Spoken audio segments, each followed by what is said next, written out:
Science, geography, physics, chemistry और दुनिया के सारे ग्राउंड्स ऑफ बिलीव्स, यहाँ सब फेल हो जाते हैं। हिंदू मान्यता में 4 धाम होते हैं: बद्रीनाथ धाम, द्वारकाधीश धाम, रामेश्वरम और जगन्नाथपुरी। और ये कहानी है जगन्नाथपुरी की, जहाँ पे आज भी श्री कृष्ण का वास्तविक दिल धड़कता है। इस मंदिर के कुछ ऐसे रहस्य हैं जिनके बारे में सुनकर किसी के भी होश उड़ जाएंगे। वेस्टर्न कल्चर फॉलो करते करते हम एक ऐसे मोड़ पे तो आ चुके हैं जहाँ लोग भगवान के होने ना होने पे सवाल उठाने लगे हैं। पर यही सवाल अब मैं आपसे इस वीडियो के बाद पूछूंगी। आइए देखते हैं। हर मंदिर में जहाँ मूर्तियां मेटल या स्टोन से बनती हैं, वहीं जगन्नाथ मंदिर में भगवान की मूर्तियां लकड़ी से बनी हुई हैं। ऐसा क्यों? आइए बताती हूँ। 3102 BC में जारा नाम के एक शिकारी ने शिकार करते हुए गलती से तीर श्री कृष्ण के पैर पे चला दिया, जिससे श्री कृष्ण की मृत्यु हो गई। जारा ने श्री कृष्ण का देह संस्कार किया पूरे रीति रिवाजों के साथ। पर जब उनकी चिता शांत हुई तो जारा ने देखा कि एक चमकने वाली मेटल की चीज अभी तक जली नहीं थी। जारा को ये समझ नहीं आया था कि ये है क्या, तो उसने उसे उठाया और उसे बेचने निकल गया। पर उसको खरीदना तो दूर, किसी ने उसे हाथ भी नहीं लगाया। फिर आखिरकार जारा ने हार थक कर उस मेटल की चीज को एक लकड़ी पर रखा और उसे पानी में बहा दिया। गुप्त साम्राज्य के समय अवंती के राजा इंद्रद्युम्न, जो कि विष्णु जी के बहुत बड़े भक्त थे, उन्हें एक दिन सपने में आकर विष्णु जी ने एक नदी में डुबकी लगाने को कहा और ये भी कहा कि एक लकड़ी के तने में तुम्हें उस नदी में मैं मिलूंगा। इस सपने को देखकर अगले ही दिन राजा डुबकी लगाने चले गए। डुबकी लगाते वक्त राजा को नदी में थोड़ी ही दूर एक लकड़ी का तना भी दिखा। बिना देर किए राजा तने तक पहुंचे और उस तने को महल में ले आए। फिर राजा ने कुछ बहुत नामी काश्तकारों को बुलाया, पर उनमें से कोई भी उस लकड़ी से एक मूर्ति नहीं बना पाया। कई दिन बीत जाने के बाद एक काश्तकार महल में आया और उसने राजा से कहा कि ये मूर्ति मैं बनाऊंगा, पर मेरी एक शर्त है।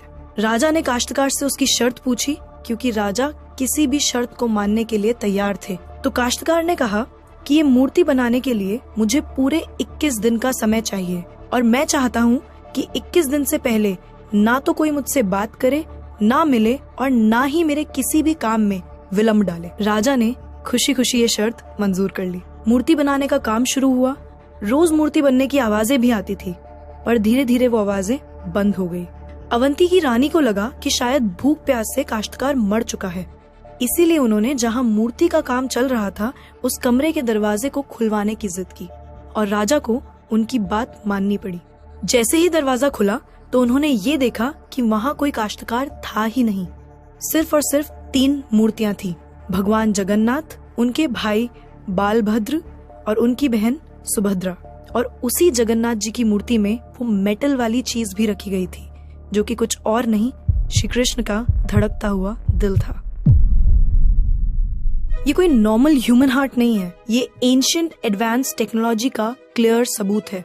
ये हार्ट एनर्जी ट्रांसमिट करता है और हम सब ने ये तो पढ़ा ही है that stones and metals are good conductors of electricity and wood is a bad conductor of electricity. इसीलिए idols in the Jagannath temple are made up of wood.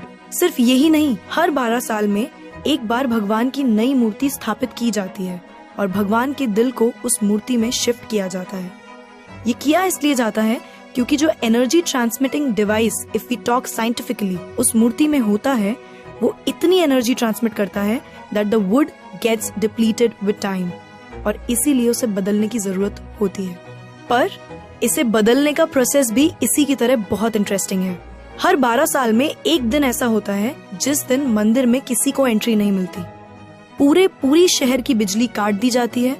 मंदिर के मेन पंडित की आंखों पे पट्टी और हाथों में बड़े और मोटे ग्लव्स पहनाए जाते हैं और 100% अंधेरे में इस दिल को निकालकर नई मूर्ति में फिर से स्थापित किया जाता है। जिन पंडितों ने इतिहास में ये सेरेमनी करी है, उनका कहना है कि उन्होंने देखा तो कभी नहीं, पर इस चीज को, जिसे हम ब्रह्म पदार्थ भी बोलते हैं, इसे हाथों में पकड़ने पे ऐसा लगता है जैसे जिंदा खरगोश पकड़ लिया हो। माना ये भी जाता है कि अगर किसी ने ब्रह्म पदार्थ को देख लिया तो उसकी मौत उसी समय निश्चित है। इसीलिए बिना आंखों पे पट्टी लगाए किसी को भी ये सेरेमनी करने की परमिशन नहीं है। इस मंदिर के ऊपर एक झंडा है जो साइंटिफिक लॉ के बिल्कुल विपरीत चलता है। जैसे कि हमें पता है कि जिस डायरेक्शन में हवा चलती है पतंग भी उसी डायरेक्शन में उड़ती है और झंडा भी उसी डायरेक्शन में उड़ना चाहिए। पर जगन्नाथ मंदिर के इस झंडे की बात बिल्कुल अलग है। ये हमेशा हवा के ऑपोजिट डायरेक्शन में उड़ता है। क्यों और कैसे आज तक कोई समझ नहीं पाया। इस झंडे के साथ एक और खास बात है कि इसे रोज बदलना पड़ता है। इसीलिए मंदिर के पांडु 214 फीट ऊपर लगे इस झंडे को रोज चढ़कर बदलते हैं, क्योंकि कहा जाता है कि अगर किसी दिन ये झंडा नहीं बदला गया तो मंदिर 18 सालों के लिए बंद हो जाएगा। मंदिर में आए भक्तों के बीच रोज प्रसाद बांटा जाता है। उनके लिए वो प्रसाद बनाया जाता है और जगन्नाथ मंदिर में होने वाली हर चीज में कहीं ना कहीं भगवान की कोई ना कोई लीला छुपी है। मंदिर में रोज 500 लोगों के लिए प्रसाद बनता है और कभी कभी भक्तों की संख्या हजारों में भी चली जाती है। पर जगन्नाथ मंदिर में भक्तों के लिए प्रसाद कभी कम नहीं पड़ा। दिन भर मंदिर में प्रसाद बांटा जाता है, पर कहते हैं कि आज तक इस मंदिर में एक भी दाना प्रसाद ना कम पड़ा है और ना ही व्यर्थ गया है। पर ऐसा एस्टिमेशन इंसानों के लिए करना तो बहुत ही मुश्किल है। और ये बात यहीं खत्म नहीं होती। प्रसाद बंटने की मिस्ट्री तो है ही, उससे बड़ी मिस्ट्री है प्रसाद बनाने की। लकड़ी की आग पे 7 मिट्टी के बर्तनों को एक के ऊपर एक रखकर प्रसाद बनाया जाता है। साइंस और लॉजिक्स कहते हैं कि सबसे पहले सबसे नीचे वाले बर्तन का प्रसाद पकना चाहिए, पर पुरी के जगन्नाथ मंदिर में साइंस और लॉजिक्स नहीं चलते। इन 7 बर्तनों में सबसे पहले सबसे ऊपर रखे जाने वाले बर्तन का प्रसाद पकता है, फिर उससे नीचे वाले बर्तन का, और ऐसे ही सबसे नीचे रखे बर्तन का प्रसाद सबसे आखिरी में पक के तैयार होता है। हाँ, मुझे पता है आपको भी अभी कुछ नहीं समझ आ रहा होगा। इसे आज तक कोई नहीं समझ पाया। इस मंदिर की खूबसूरती शब्दों में नहीं बताई जा सकती। इतना बड़ा मंदिर इतने सालों पहले बिना किसी टेक्नोलॉजी के कैसे बनाया होगा। पर क्या आपको पता है 214 फीट के इस मंदिर की डोम की परछाई आज तक कभी बनी ही नहीं। Are you shocked? You must be, but it is true. Jagannath Puri temple के डोम्स की शैडो बनती ही नहीं है कभी भी, at any time of the day. और हमारी फेवरेट साइंस इस बात का भी लॉजिक नहीं ढूंढ पाई। The mystery is not over here. जैसा कि हमें पता है कि कुछ buildings, architectures and areas no fly zones होते हैं, मतलब वहां ड्रोन्स, एयरप्लेन्स या कोई भी मैन मेड फ्लाइंग ऑब्जेक्ट पहुंचाने की या उड़ाने की परमिशन नहीं है। पर पक्षियों को तो हम नहीं रोक सकते, उन्हें समझाना तो बहुत मुश्किल है ना। पर अगर हम जगन्नाथ टेम्पल की बात करें तो वहाँ पे ऐसा कुछ है जो शायद पक्षियों को पता है और हमें नहीं, क्योंकि इस मंदिर के ऊपर कोई भी ड्रोन, कोई भी एयरप्लेन या कोई भी पक्षी कभी उड़ता ही नहीं। आपने देखा होगा ना मंदिर के डोम्स पे या बड़ी बड़ी बिल्डिंग्स पे बर्ड्स को बैठे हुए। कभी जगन्नाथपुरी जाएंगे तो देखिएगा that birds don't rest on the roof of Jagannath temple. आप कभी भी किसी भी पक्षी को जगन्नाथ टेम्पल की छत पे या उसके डोम्स पे बैठा हुआ नहीं देखेंगे। पर कंफ्यूज करने वाली बात ये है कि कैसे एक बेजुबान पक्षी ये जानता है कि इस मंदिर के ऊपर से उड़कर नहीं जाना। All of these things sound so exciting, right? अगर आपको ये कहानी जानने में और सुनने में मजा आ रहा है और आप ऐसी ही नई नई चीजें और कहानियां जानना चाहते हो तो नेकेड ट्रुथ को सब्सक्राइब करना मत भूलना। हम आपके लिए बार बार कुछ नया लाते रहेंगे।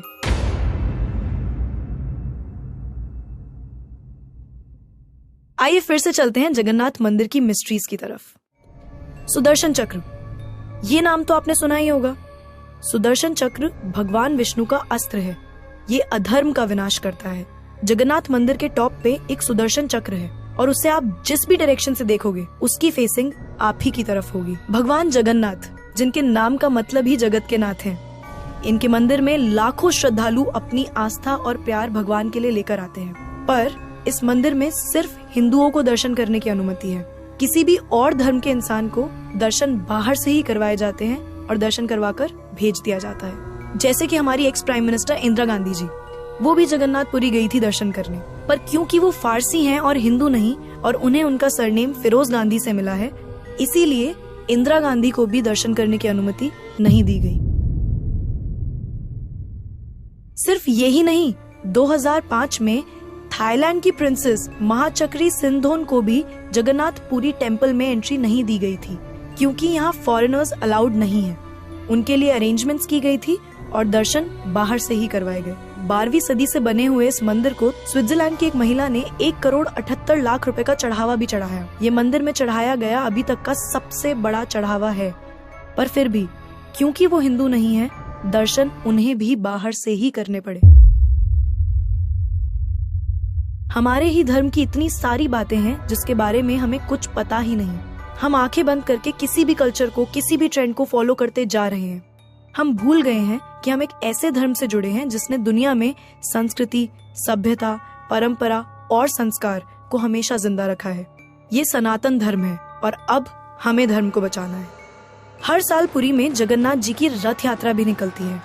ये 9 दिन का त्योहार होता है जिसमें भगवान श्री जगन्नाथ, देवी सुभद्रा और भगवान बालभद्र को गर्भगृह से निकालकर रथ पर बिठाकर यात्रा करवाई जाती है।